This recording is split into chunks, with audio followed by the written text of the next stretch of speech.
So this could start at any moment. It's going to tell us we're live, and you just never know, Kevin. So it could be now, it could be 5 seconds or 10 seconds from now, but I think we're live right now. We are. I'm pretty sure we are. Hey. So that being said, welcome everybody. My name is Michael Hellickson. I am one of the coaches here at Club Wealth Coaching and Consulting, and we're very, very excited today. As you can tell, I am not in my normal office. I'm in San Francisco, California, attending the Inman Conference here to see a bunch of our friends and clients. So super excited. If you guys are at Inman, reach out, post it in the post here so that I know that you're here so I can connect with you. But very excited for today's Club Wealth TV episode with Mr. Kevin Yoder, the man, the myth, the legend. Kevin Yoder, this guy, I'm not kidding, man. He is no joke. He is a world-class beast.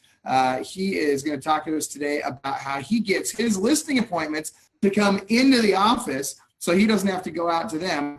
And what's really cool is he's in this market where the typical agent's got maybe one listing per month, and Kevin's taking 15 listings a month that are coming to his office. Pretty awesome stuff. He's going to be talking to us about that, and also about how he's onboarding new to the industry agents. So, a lot of people talk about when they're building their teams, oh, I only want experienced people. I don't want to have to babysit new agents, yada, yada, yada. But the reality is Kevin's figured out how to not only make it work with new agents, but he's developed a process for onboarding them that's highly efficient and enables them to join the team and get up and running and profitable right away. So we're super excited about hearing about that. So thank you, Kevin, for being with us today. And before you get started, I want to give a shout out to my co-hosts, Mrs. Cherie, the Lioness Benjamin, who, as you guys know, Cherie is freaking no joke.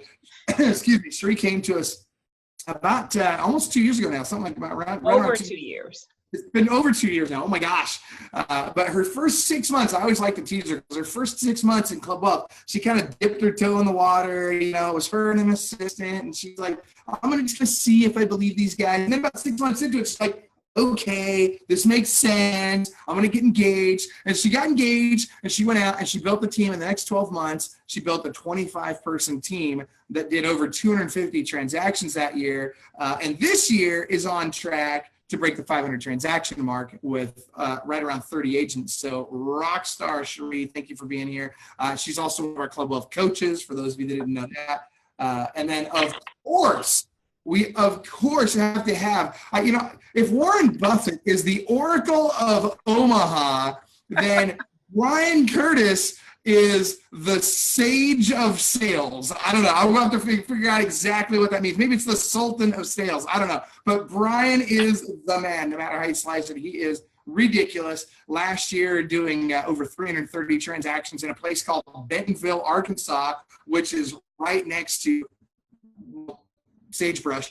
I don't know. We're not sure what's there, but it's out there in Arkansas. And Brian is completely out of production, as is Cherie. So both of them now are able to run their teams without personally having to go on appointments, which is super cool. So I love having smart people around me, especially when they're smarter than I am, which all three of these people are. So I'm going to shut up now, and I'm going to let you guys do most of the talking. Kevin Yoder, welcome to Club Wealth TV. Tell us a little bit more about you. I appreciate the introduction, Michael. I'm at a sort of a middle-sized town in western Michigan called Grand Rapids, Michigan, home to Gerald R. Ford and Amway and a few other cool things happening around in the state of Michigan. And been here all my life. I have moved out of the area for about 5 to 6 years back in the late 90s and found myself back in good old Grand Rapids right around the turn of 2000 and got into real estate shortly thereafter. So I've been in the business for about 16 years, and boy, lots of lessons learned. We can jump into it whenever you're ready. Dude, just hit it. So let's talk first on Cherie and Brian. I'm going to let you guys do most of the questions here, but I want to know right away. I mean, I'm hearing about these listing appointments coming to your office, and a lot of people would say that's just insane. And granted, I never did that, right? Not that I didn't want to, but I just always felt like I was able to get more, on more appointments if I would just go to them. And I wanted to lower that barrier of resistance. And I can only think of a handful of people in America that have done a good job of dialing that system in. There's you, there's Coach Damon Gatier, and of course, Ali Gatier, and then Curtis Johnson. So tell us how you do it. How do you get these people to come to the office? And what if they say no? Great question. I think it's important to start off from the beginning is why. why I did it. And early on, it was really a two-piece process. It was, number one is to separate myself from the competition, because I was really not able to share anything much different in the home than other agents were sharing. So I was converting at about 50 to 60%. And the other piece was a leverage tool. If I can stack up 2 to 3 appointments in one night and then have 10 to 15 appointments in a week, and by the way, be home in my house by 7 o'clock, that was a huge win for me. Win for the client from an experience standpoint, win for me as a busy business owner still in production, not having to sit in someone else's kitchen at 7 o'clock and miss my family. I have 3 little kids. This all was several years ago when I was missing dinners and wanted to be a great dad and a business owner at the same time. So I had a moment. Can I share the moment? Absolutely. Let me share the moment. Yeah, let me share the moment. I'm standing in someone's kitchen and I'm presenting old-fashioned style, and their TV was up real loud, and the husband was half tuned in. The wife was cooking dinner, half tuned in. The kid was, I think the kid spit up on me, and the dog was rubbing against my leg in my nice suit. So all these things combined, I kind of just, at that moment, I threw my hands in the air and said, this is it for me, because if I'm going to have a baby spit up on me and a dog hump my leg, it's going to be my dog and my baby.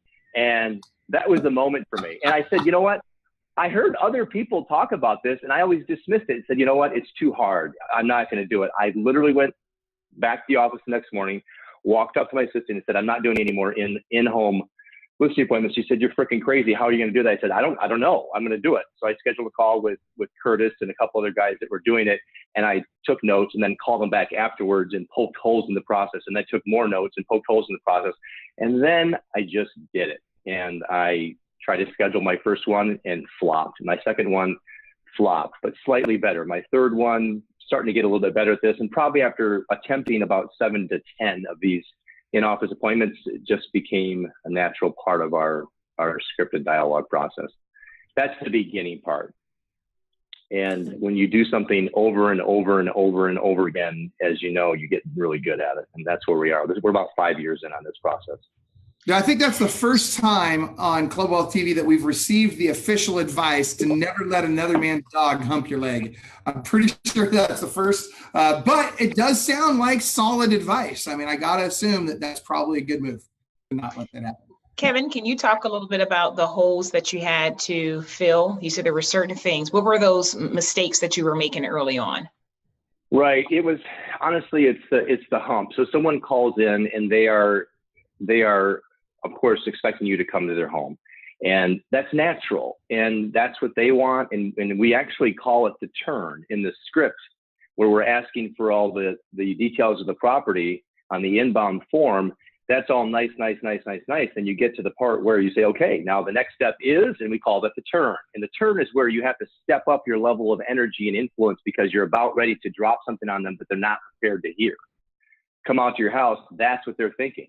So much so that even when we deliver it, they sometimes don't even hear it. They sometimes go, okay, well, when are you going to be at my house? I'm like, well, did you just hear that whole part about coming in the office and coming in and meeting the team and all this jazz? So it's super critical. And in the beginning, if it's undersold, it's under-delivered and it's underappreciated. So it's really a lot. We focused a lot on that, is what the hell is the value in this process? If it doesn't seem like a value, it's not going to work. And so we really drill that down. We got the script down. We practiced it. I have videos on how to just explain this process, because, well, the other piece though too, here's the big kicker, is you actually have to believe that it is a value for the seller. And if you don't believe that, you're not going to articulate that. So getting over that hump too, and then beginning to see the feedback loop is the feedback loop. This worked, the client appreciated it. They left here feeling like they experienced something they didn't experience somewhere else. Wow, this is so different. Oh my God, I never seen this before, because I can show you so much more. I can show you the systems, the marketing, the team. They meet the entire team when they're here. There's a sign out front with their name on it. There's a greeting from a receptionist. Feels a lot like a business suddenly. And those are some of the holes that we had to fill. I got to tell you, first of all, I'm loving this. And it really is out of the box thinking, right? And I know that phrase gets thrown around a lot, but the reality is you're doing something very, very different than everybody else out there. There's only a very small handful of people that would even consider doing what you're doing. And it's working well for you. But I completely agree with you. I think you've really got, if you're going to go down this road, you've got to way oversell it. You've got to make sure that this is like this big deal to these clients so that not only they want to come to the office, but when they get there, they're like, wow, this is a big deal. It's an experience. It's so completely different than what everybody else does. And, everybody else just came to my office and showed me their or to my house and showed me their awards. You're actually bringing me in, introducing me to your whole team, showing me your operation, showing me how it works. And oh my gosh, I'm bought in. Where do I sign? There it is. Let's talk numbers for a second, Kevin. So, you said earlier that you were doing 50 to 60%. Let's just say 60%. So basically, if you went on 10 appointments, you got 6 listings. Is that fair in the old way? So where are you at now? So, because I guarantee you there's people watching this right now going, yeah, what, Kevin's a really great salesperson, or, that won't work in my market. I mean, I can hear the objections over and over and over again. And I'm not there with those people. So let's just cover the first one. So you were at 60%, we'll call it. What's your closing percentage today?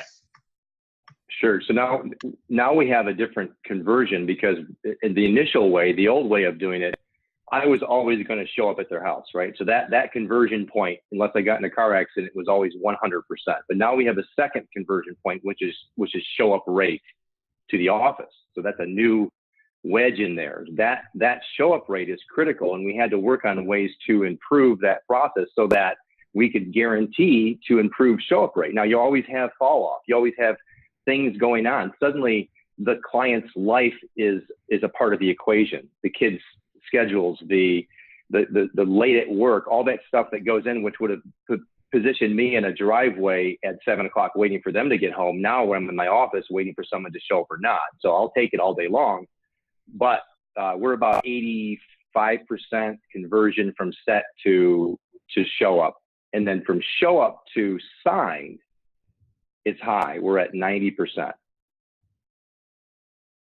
Wow, that's so we're happy with those conversion rates. So you're approximately, we'll just call it 80%. So if you set 8 appointments, then if you set 10 appointments, you're going to list 8 houses, which, considering that, like you say, you can sit in your office, work, or, do whatever you want to do. And then the person shows up and you're ready to go, versus I'm driving, I'm irritated, I'm in traffic, I'm frustrated, all the other things that come along with that. And, oh crap, I'm 2 minutes late. And, is the seller going to be irritated that I'm 2 minutes late? And now I'm in there. And like you say, you've eliminated the environment. And that's, if there's one thing that I love about this whole process is I now control the environment. I know exactly who's going to be, what the situation is going to be. I can control things. And, as a group, we're not control freaks, but let's say that we like things to be the way they should be, because that gives us the ability to, we don't have to adapt as much. And let's face it, like you said, kids puking and dogs humping your leg is not ideal for trying to have a sales conversation. Yeah, for sure. So Kevin, can we talk about the sources? So these people that are coming in, are these people that you've known? Are these people you're getting from radio and TV? Are these people that you're doing some sort of prospecting for? Where are they typically coming from? That's a great question. And I was hoping someone would ask, because it really works into this conversation well. Brian, I thought you were right there with it. This is good. The sourcing is important, but I don't think it's not the end all. But I will tell you this, that the in-office appointments concept process converged with radio. So at the same time that I made a decision to do in-office, we were also going heavy with radio and TV advertisements, which a come list me call is quite different than an expired listing or a for sale by owner. I think they're actually tiered in that way, where if you said come list me from radio or a referral, and then down that list, as far as difficulty to conversion to an in-office, might be expired, and at the very bottom is probably for sale by owner. And that particular avenue I'm not even touching right now, and not for good reason, just because I think there's some barriers to getting them to come in. And I, as being someone in production, which I'm actually 1 foot out now, but I'm willing to go to someone's house. This is it, because I want to present here. So here's what I want to know.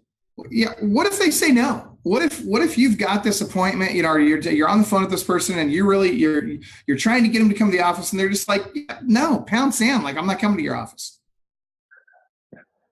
Again, so you have the first round, we have the turn, and the turn is the first event of a no response, and that's usually expected.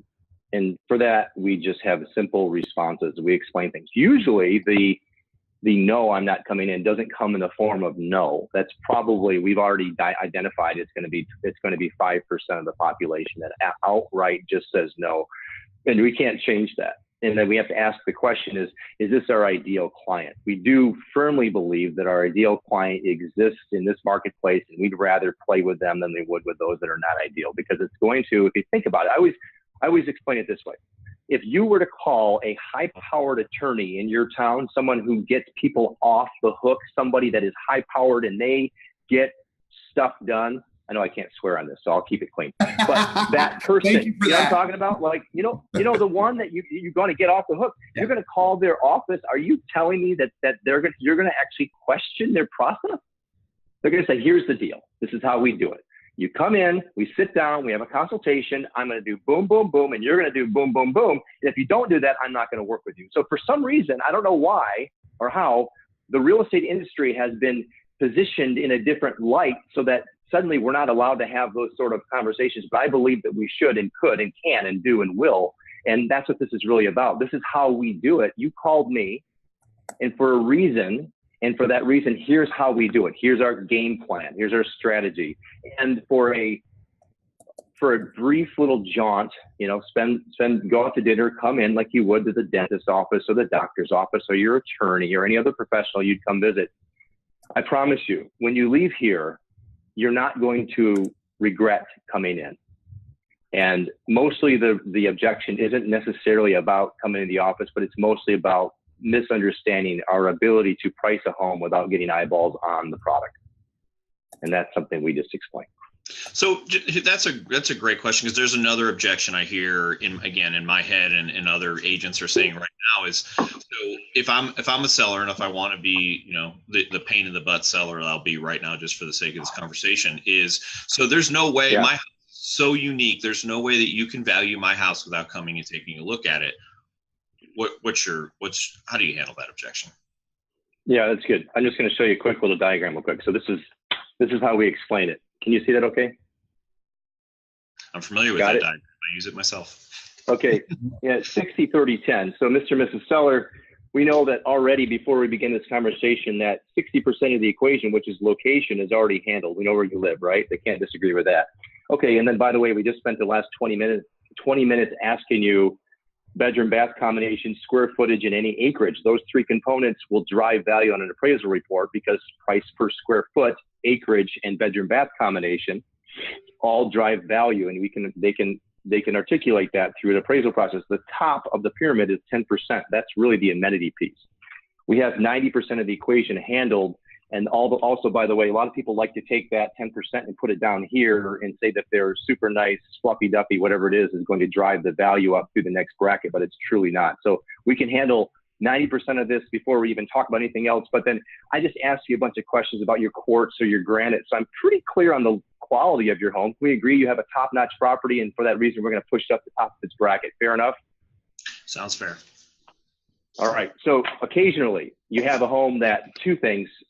You just, you know, I'm in real estate. I sort of like homes, you know, it's sort of fun. Like to check out some property. So once in a while we'll get a nice high-end listing and I'm like, yeah, let's go. You know, he's going to, obviously the higher in scale, the more of these special things that this pyramid's probably not going to quite, you know, the more nuanced it becomes. So this is going to handle about 90% of all listings, but then those top tier properties, for two reasons. I want to get out of the office because I don't get to do that very much anyway.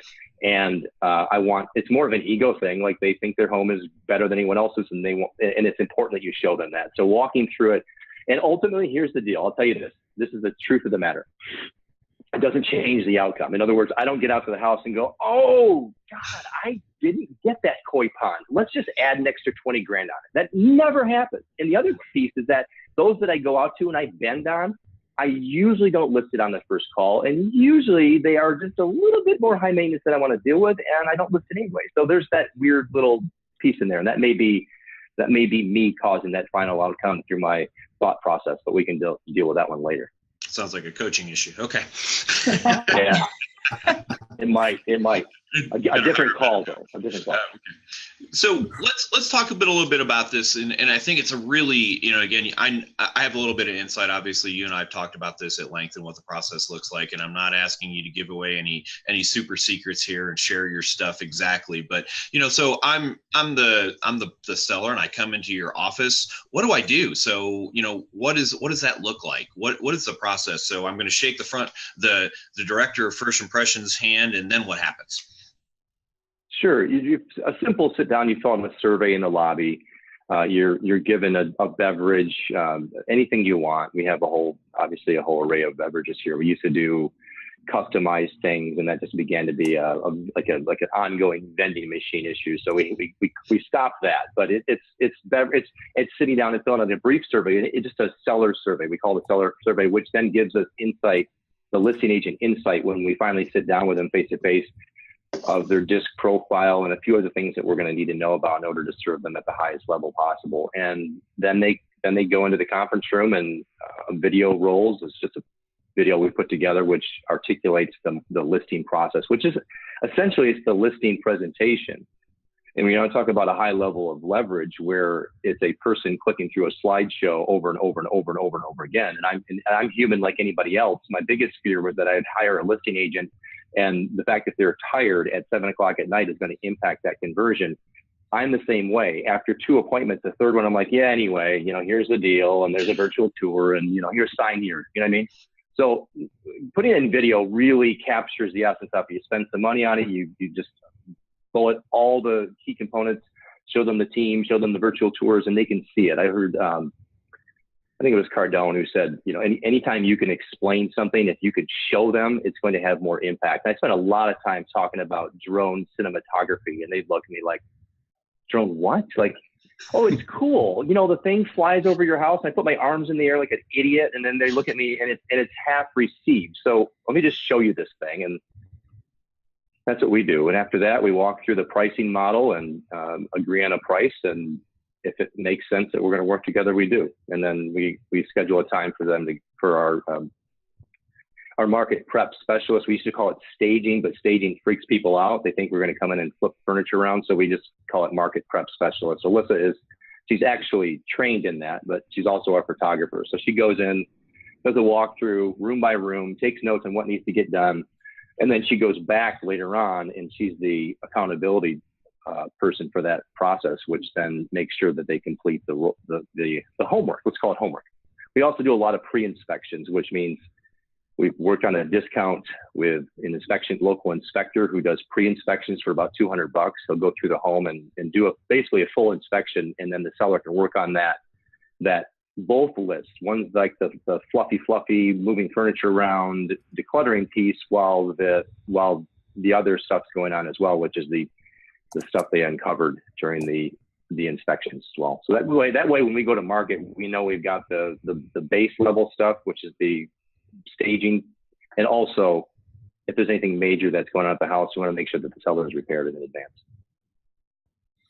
One of the numbers, I don't know I don't think that we hit was, you said that they come into the office. Of course, we know they come into the office to do your listing appointment.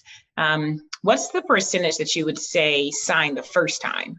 Because it's something brand new. So we're going through all this, and this is the average seller, even if they are not a first-time seller, this is something brand new for them. So what's the percentage that typically sign the first time? Sure, 90. It's high. It's high. It's surprising to us when someone decides that they want to go elsewhere, because we recommend, go take a look, go interview other agents, and then compare it, run it through your filters. We've all been given a brain by our creator, which allows us to make decisions. You can interview someone else and then compare it to what we do, and just sit there and make a decision. Just make your decision. It's not that hard. This is what they do. This is what we do. We connect, we show you the marketing, and most of the time it's obvious. Most of the time it's super obvious that we're going over and above what our competition is doing. So the 10% of that 10% that doesn't sign, 5% end up signing. They just have to come back in. And we tell them that. I said, I can leave the room. You can talk about me behind my back. I'll come back in a few minutes. I'm cool with that. And sometimes they just joke and say, well, we'll just talk about you right here. I'm like, hey, great. Just fire away. I'm here. Sometimes I'll leave. Sometimes they'll leave and come back. And I'll say, it makes a lot of sense. Just tell you what, we also have a 1-day listing agreement. So if you're not happy, you can fire us anytime. Therefore, let's go ahead and sign the documents. And then if you're not happy, if you think you made the wrong choice, go home tomorrow and call me and we'll just tear up the documents. It's very simple. It makes it easier when you don't have a 6-month contract, because suddenly the rules have changed. We just bend the rules and say there's no contract. So therefore you can fire me tomorrow or the next week or anytime you want. If we fulfill your desires and work is performed, then you're not going to do that. And we get very few cancellations. Mm-hmm.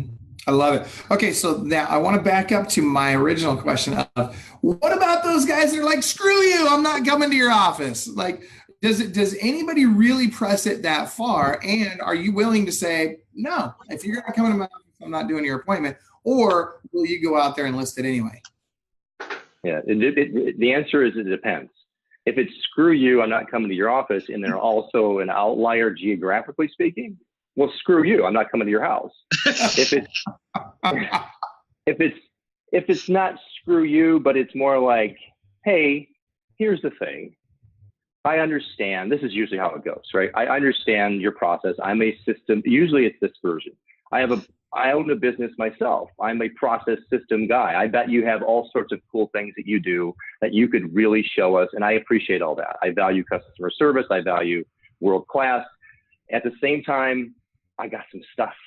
I got you to see my stuff, right? Come out, look at my pole barn and all that other stuff. So, it depends. It all depends on how it's conveyed. If it's someone who's playing nice, they're not a big jerk about it, and they ask nicely, that will probably go ahead and do that. That's that 10%. But that 5%, that's just not going to change, man. They're not good to work with anyway. They're going to put a strain on the system, which is my admin, all the way from the beginning market prep consultation, all the way through contract to close. And then at the end, they're not happy anyway. So up goes the Google and the Facebook reviews, because they brought with them their own experience, and I can't change that. So, and I love your answer to that. I'll tell you the reason I ask is because I'm one of those guys. I really believe that a sign in the yard is better than a sign in the car, right? So I'll list anything. I don't care. You can be a jerk to me as long as you're not a jerk to my staff. I'm good. You can be a jerk to me. I'm all right with that. Your money's going to cash just as well as the next guy's. But I love your approach to it. Personally, I would probably do it a little different in terms of I'd go on every appointment, and I don't care how far it is. I'll go 2.5 hours in any one direction just to get a listing. But that being said, that's not for everybody. And the fact you're getting people to come into the office to begin with is such a big deal. So that being said, we got to go to final thoughts on that part of it so that we can get to the next system that you've dialed in. But tell us your final thoughts on, and guys, if you have any questions for Kevin finally on the listing process, talk to us now. I have one quick question for you, Kevin. So, and again, I'm playing a little inside pool here, but so obviously you're a great salesperson. I can hear you script. I can hear you just rattle that stuff off, and it works great. But how about somebody else? So if you've had other people on your team decide that they were going to be the listing agent, they didn't necessarily have the Kevin Yoder sales skill set. How are they doing? Great question. Boy, this is the thing that's been holding me up for quite a long time. I have somebody, and I hired on Dan. Initially, 2 months ago, my avenue for getting out of production was bringing on my listing partner in 2018, and we've done that, and we're successfully bringing on listing partner 2. He's ramping up as a buyer's agent for the next 90 days, so he'll be on by September, October. But Dan was with me for several months. As he was a buyer's agent, he would be in all my listing appointments. And I said, there's really just a couple of rules. Number one, don't say a word. I almost swore again. Don't say a word. And just sit there and observe. And at first he didn't. He wanted to chime in and use his version of language to influence. And I'm like, just stop. Just not say a word. Watch me. Do what I do. I said, you have to be me. I know it's a tall order, but just try it. Just do anything you can. Just do what I do, because I can't afford to have someone acting out on their own here in this super critical role. And so a couple of things. This is the thing that really came to light. Number one is he's doing just fine. He's converting at really a similar level. And number two, which is the ace in the hole, the unexpected thing that happened was he has way more time. He has 7 listing appointments this week. I was hard. It was hard for me as a CEO, as a sales manager, recruiter, and everything to also, by the way, conduct more than 4 or 5 listing appointments. When Emily would schedule a listing appointment with me, I would get a little pissy. I'd be like, what was this appointment on my schedule? She's like, Kevin, that's my job. And we'd have this little banter back and forth. I'm like, fine, I'll do it. And Dan, I heard her walk up to him. He walked up to her this morning. He's like, got any more for me? What you got? And so you see the difference? It's night and day. He wants it. He needs it. It's perfect. Our clients, they schedule an appointment that day or the next day. He's on it. 2 or 3. He had 4 listing appointments last Friday. Are you kidding me? 4 appointments in one day. I couldn't do that. I would never have the bandwidth to present for a good part of 6 hours. It would just never happen. So what happened was when I was in production, those appointments would get pushed off to next week so I could push them out in the calendar, and then people would list with someone else, right? So there's a payoff there. We had to balance that. Is he going to convert at the highest level that I was? He might be 10% less, but how many appointments is he picking up that I couldn't do? A lot more. And that's the part that was the big aha. So I think that lesson is good for anybody that's in production. You haven't thought all of that through. They're able to, and that way we're able to help more people, which is ultimately the whole goal anyway. I didn't think about that as much as it came to light. Right. So what I heard there is Kevin Yoder is an amazing listing agent, but he can also train someone else to be an amazing listing agent, and you're not going to have any fall off from that, basically. And I think that's what people need to understand out there is, yes, you're an amazing listing agent. You're the greatest salesperson in the world. Guess what? We are not splitting the atom. We're asking people to list houses. And so I applaud you for being willing to say, you know what, I can probably teach someone to be just as good as me. On my team, I've taught people to be better than me. And I think that you're on that same path. So congratulations.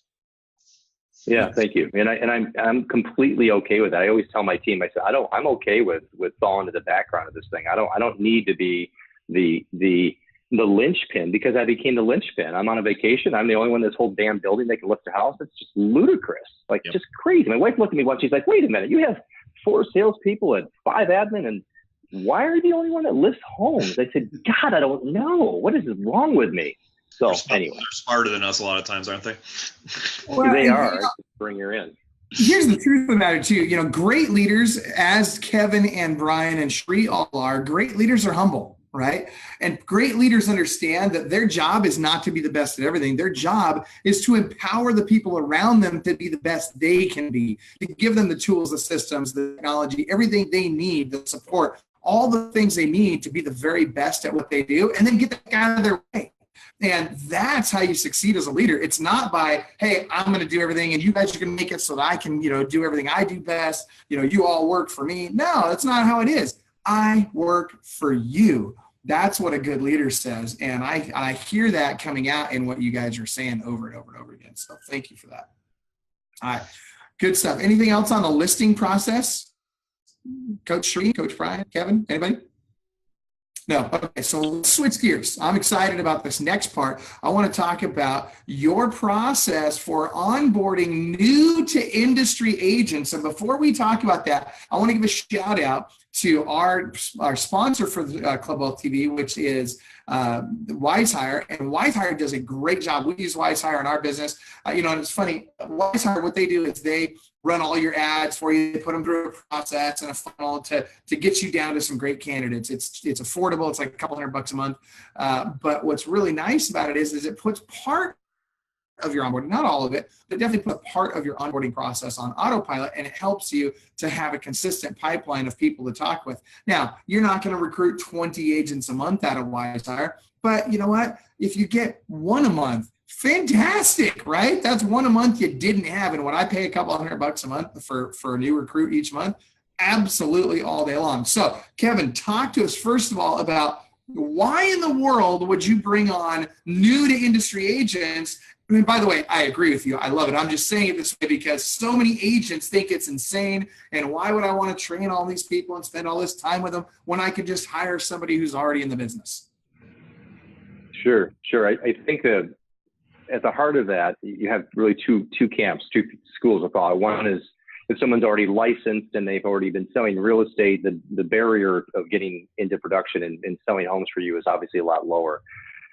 I'm of the mindset of I love coaching and training, and I love sales, and so I'd like to have some influence in that. And I also don't want to retrain someone, work those habits out of somebody. I'd rather have someone fresh that doesn't have any preconceived ideas about how real estate should be done, because we all have had preconceived ideas before we got into the industry, and that's just the path I took, and I really enjoy it, and I love the stories. I love the backgrounds. I love the history. I love the fact that someone we have a great new guy who's going to be my listing partner as well. This is just one of them. They all are just great people with different backgrounds. He was a general manager of a brewery. And I mean, just at a high level there and making good money. But ultimately the thing usually is the same, which is just feeling capped, like this, the unlimited potential is not there. And whether it's income or opportunity or growth, and that's really the story that runs through the folks we're attracting is they want more, whether it's money or lifestyle or income passivity through real estate investments. Eventually, whatever that thing is, we're able to provide that. And I just really love it. That's where we are. It's interesting. It's a lot more fun to build a world-class team than it is to do everything on your own, isn't it? Absolutely. Well, it's funny because we always say, and we say this jokingly, but eagles don't flock with turkeys, right? So as I'm building a team, the goal is I want to find the very, very best people I can possibly find. And honestly, it doesn't matter to me what industry they come from, right? I could care less if they've been in real estate or if they've been in something else. What I'm looking for is rock stars. We talk about hiring for talent and training for skill. But the problem is that with agents or team leaders that go out there and they're specifically looking for experienced agents, well, you're kind of doing it just the opposite, right? You're hiring for skill and hoping they've got talent. Well, that doesn't work as well. Now, does it take extra effort, energy, and time to train a new to the industry agent to become good at real estate? Yes, of course it's an investment of time, effort, energy. But you know what? Investments are just that. They're an investment. And when we invest the right resources and time into the right things, we get a return on our investment. And when we talk about people on our teams, it couldn't be any better. We're getting phenomenal rate of return on that investment that we're making in these folks. And so it makes sense to continue to pour ourselves into them. Would you agree with that, Kevin? I would agree 100%. It's right there. Absolutely. So you gotta love to do that too. Yeah. Let's talk about some interview questions. So, how do I know if I'm hiring a turkey or an eagle, to quote Michael there? So if I'm sitting in front of you, and like, hey, I was the manager of a brewery, and obviously I'd be a great real estate agent. So what kind of questions are there? What's your process look like? Because I feel like, we have people in the industry and you hear it a lot. Man, I hired 10 agents and they all quit, or I hired 10 agents and none of them will do any business. They won't show up for work. They won't do this. And I deal with this literally every single day talking to people. So I feel like you've been relatively successful in this process. What have you done? What's your interview process look like? Yeah. So I'll address that from the top. We call it top of the funnel. You know what? Let me just roll this thing back real quick. Let me just give you a quick 2-minute history, which brings you to today. I started off, I wanted to start a team. I was a solo agent for, good 10 years, 2002 to 2011-ish. So that's 9 years. And then I wanted to start a team. So I hired an admin, step one, and then I just hired a bunch of agents. Anybody, if you had a pulse, you're going to come on my team. And that was about 4 or 5 agents. That didn't work. It failed miserably. I let everyone go. Then I thought, well, maybe there's something to this going small model, which is showing specialists, but having 2 rock star agents. And I suddenly realized that 2 could easily be 1. And then when there's 1, when they're not in production, you have none. So that didn't work out either. That was about 2 years of that game. And then I decided, okay, if I want to have a true business, now we're getting into Gerber and understanding what a true business is. And it's not two people. It's not. It has to be more, not because two isn't good, but two is close to one, and one is the loneliest number that I ever knew. And that's a great song, isn't it? Are you going to sing it for us, Kevin? Come on, baby. If I knew the lyrics, I totally would. I just know that line. But so you can see how it was go big, go small, and then the truth came out that I really knew I had to grow myself in order to be able to attract great people. And that was sort of the aha moment where I was hitting a ceiling of achievement, and I couldn't go through that mark, and I had to work on me in order to attract people, because you have to have something to offer. You can't just say, come here, leave your job, and come to this place. And by the way, I'm a crappy leader, and I have no vision and no sales skills. So that's where we are today. I decided to just blow it up and work, have that be my one thing, and drill down on recruiting. And it started to evolve into something really wonderful. And we're happy where we are. We know we're not bringing on 20 agents a month. At the same time, this is a work in progress, and I'm super proud of where we are with it. But I didn't know if I answered your question or not. Oh, the process. Okay, let's go there. We call it top of the funnel. So in the process of creating a system, so you notice everything's a system. It's a system for listing. It's a system for contract to close. This is a system. And Cherie, I know you know all well about this, right? We call it top of the funnel. So top of the funnel is actually WiseHire for us. And I'm glad they're the sponsor of this call. They handle that top of the funnel piece. I just calculated we had 1,586 applicants in the last year and a half. Wow. We've hired 18. 1,586. Wow. We've hired 18. Okay, so the funnel starts off like this, right? But real fast it gets down here. And WiseHire's scoring mechanism, they had to dumb this stuff down for us real estate agents, because we couldn't deal with numbers, like what does 90 mean? So they actually had to just turn that into good and very good and average. So we all know what that means, right? And excellent. So now that's how it works. So we can all look at that, and I can train my 12-year-old how to read WiseHire and how to move them to the next part of the funnel. So we look at the score, we look at the disc, we look at their three measures, their economic drive, is it someone that really wants to make money? Then we also look at their resume. Now, I used to think that anybody could be in sales, where they have a high score on WiseHire and they had a good disc profile. I'm not interested in bringing someone on unless they've had some position that resembles sales, something of influence. I'm not going to bring on a forklift driver, and this is nothing against the people that work in those positions. It just means that I don't have the bandwidth to bring you from driving forklift to influencing someone to meet with you over the other 3,000 agents that they can work with. That's a huge chasm that I can't fill that gap.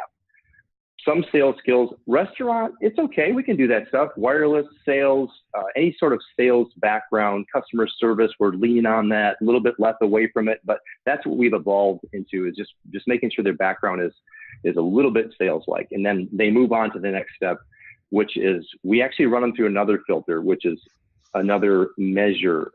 It's called, what's it called, Judas?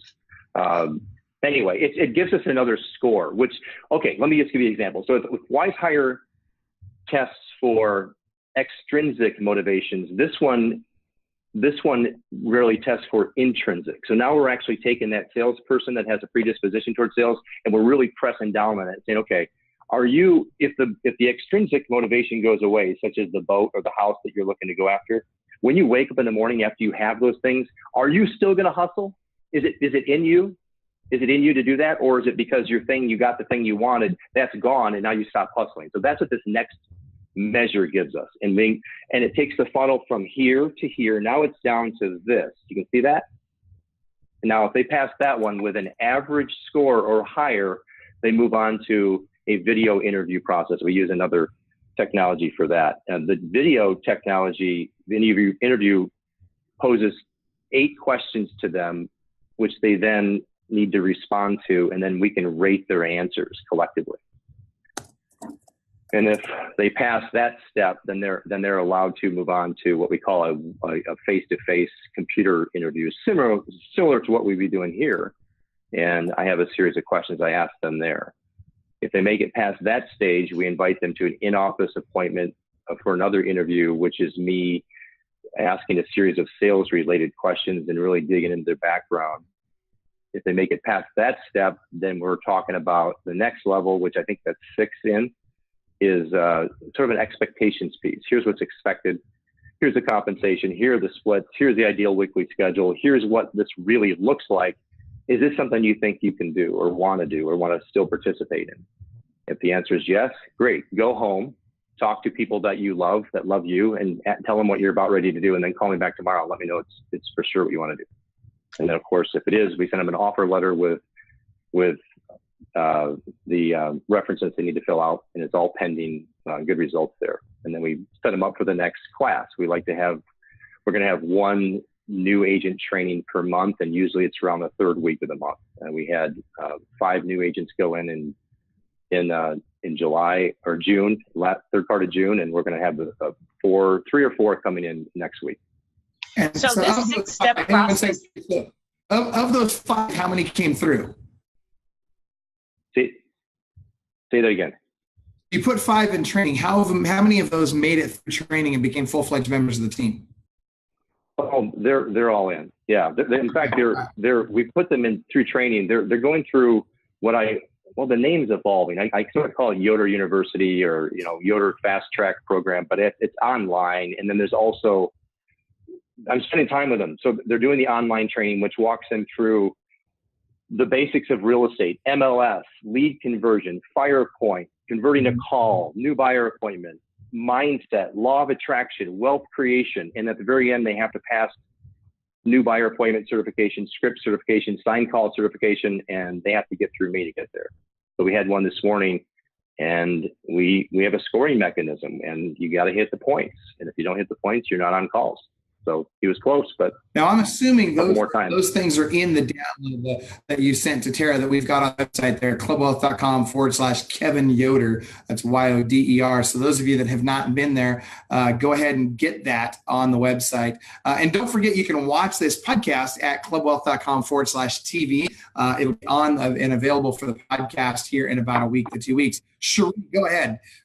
So the one thing that I wanted to make sure that we highlighted was that there are 4 steps before it gets to Kevin that's happening. So there's 4 steps, because we have a lot of team leaders that are just starting on this recruiting, and they don't have this system that's in place yet. And so they look at every single resume, but you have something that's in place. Is that what's going to be online, Michael, for the other team leaders to see? So Kevin, I'm assuming that is included in that document you sent Tara, or is it not? So because it has evolved, I have, as I did with the ultimate home selling system, we had the ultimate recruiting system. The recent changes to that didn't make the infographic because they have been. So this is evolving daily. My wife is running point on top of funnel, so she's the one that brings them from Wise Hire and then communicates with them with the candidate through the next stage and then through the next stage. So she's massaging that lead and that candidate. They get to know her virtually before they even get to meet me. So this is not just not just a mechanical piece. There's some conversations that are happening, some phone calls, and hey, by the way, we sent you the invitation. We didn't see you fill that out. Is there something that we can help you with? So there's all that going on. That hasn't made it to the infographic yet. I'm happy to we can revamp that and get it out there at some point soon. But this is all very, very new and very nuanced, these pieces that we're changing with the process. Love it. Love it. Awesome. Okay. So tell us in a nutshell, what's included in the, because we talked about this, Kevin and I talked about this ahead of time. So essentially we wanted to make sure that we not only had the download available to you for the new agent onboarding, but also the in-office listing appointment download. What's involved in that one, Kevin? What's involved in the, what are we getting? So when they go to clubwealth.com/Kevin Yoder, what are they getting? Stuff you sent Terry yesterday. Yeah, I sent the ultimate home selling system, and I believe I sent a recruiting piece too. I can double check. Is that online right now, Michael? It is. Yeah, that's up. That's up and running. Okay. So perfect. Okay. All right. Good stuff. Yeah. So that being said, we've got only a few minutes left. So by the way, those of you who have questions for Kevin or for Cherie or Brian or I, then feel free to type them into your feed there. And if you would like to hear more from Kevin, type in Kevin into the Facebook feed that you guys are involved in here, whichever feed you're on. Type in, we want more Kevin or more Kevin, and we'll see if we can't get Kevin to come back and talk more with us about some of these unique things that he's doing. And by the way, shout out to Gabe Cordova, Mike York, and Mike Novak. It's good to have you guys on. I appreciate you guys being on today, and so many others that are watching right now. So Brian and Cherie, last questions for Kevin. So I got a couple of them that I wanted to run down, because there's a couple of things that I think that there are myths that are out there. So let's see, team size. What's your team size? We have 3 admin and an integrator, so I'd put it 4 on the operations side, 7 salespeople, 1 ISA, and 3 to 4 onboarding agents next week, as of right now. Good. So it's not this 50 or 40 person team. Some people think that if you're doing radio, if you're doing all of this, you need to have 30 plus people in order to do that. But you're not doing that with a 30 plus person team. Great. Fantastic. Right. How long have you been in the business? 2002, 16 years. Good. 16 years. Why real estate? That's a good question. Actually, I'm as I mentioned earlier, I told you I like houses and that sort of thing. But I think initially, real estate was a sales avenue. I enjoyed sales and I enjoyed working with people. It was a sales avenue that I knew I could have direct impact, and the work I performed my income would be in direct relation to that and how well I served the client. That answer has evolved, however, because I'm not truly necessarily passionate just about real estate. I'm more passionate about creating world-class business, and it doesn't even need to be real estate. We could be talking, Cherie, about something else right now. We could be in a different industry, and you'd say, why the hell widgets? I'm like, it's not widgets. I could do real estate, right? So it's not even just real estate. We just happen to be in an industry that allows us to have a real deep connection with a client, and it's pretty cool, right? We have this awesome thing that we're doing every day. I like to tell our agents we have the best job in the world.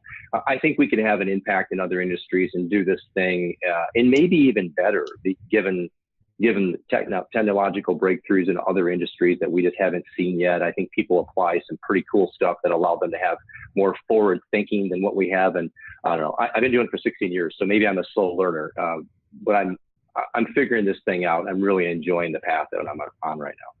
And I can tell you, I don't think you're a slow learner on that. I think that what we see a lot of in that tier 1 plus to tier 2 is that it's a transition that people have to make. And team leaders, especially, is who I'm talking about, where they go from being this individual agent to this is a business. And I'm glad you said that, because I was hoping you would say that this is a business that you're running and you should treat it as such. And I think you've done a fantastic job with that. So I'll send it on down to Brian there, because I think we're getting pretty close to running out of time here. We actually are running out of time. So Brian, wrap us up. Go ahead. So here's my final thought that, I take away from Kevin, and, probably the very first time that I even spoke to him, I figured this out about him really quickly, is everything is a system, and to a level that makes it so eventually you will be able to step out of your business completely and plug somebody else in. Everything in your business is plug and play. When you talk about, I think it was 1,584, don't quote me on that, I think that's a number I heard you say, to hire 18 people, but there's literally a process, and it's, from here all the way down to here. And I love that. And, I have a little insight on your business, but that's true for everything. The ultimate home selling system, the ultimate home listing is, everything is a system. If you want to learn one thing from this call today, build a system, because a system is something you can do over and over and over again, and it allows you to put other people in it, and it doesn't have to be you and only you. I love it. And we are out of time. So very quickly, the last thing that I want to mention, and Kevin, I would love to have you just share with us as a Club Wealth coaching client, right? Tell us about your experience with Club Wealth. And I know Brian is your Club Wealth coach. And so tell us, what has been your experience with Club Wealth, and what advice would you give to other people that are considering hiring a coach or have even given thought to Club Wealth at all? Sure. And you can see in the description of this call today, it mentions that I've been able to do what I've done by standing on the shoulders of giants and paying attention to what mentors are doing and coaches. And this is not my first coaching company, and I've had great coaches in the past. I would tell you that this is a different experience in that it's more multifaceted, and the fact that agents can coach agents that are just below them in production level, I think there's some magic there because it gives insight, and it's not like there's someone that's done this before and it's been a long time that's coaching you, or they've never done it before. And I've experienced both of those things, and this is unique in that way. And I think numbers are important, and we judge coaching just like we do any other investment, such as radio ads or direct mail campaigns. I mean, we're looking for an ROI on this. If we're dishing out some loot every month and we're not getting back a 2 to 3 fold, then it's probably not going to be something that we're going to continue. And I just canceled the radio station about 2 weeks ago for that reason. I said, no, nothing personal. And it truly is nothing personal. We just didn't get a 3-to-1 minimum. And in this case, we're still with you guys, and we're getting value out of Club Wealth coaching, and we're up 40% from last year. And I'll give credit where credit is due. So I love it. That's awesome. Well, thank you very, very much for that. Sheree Benjamin, did you have a party thought? We got to wrap up right now. No, just what he just said. It's men lie, women lie, but numbers don't.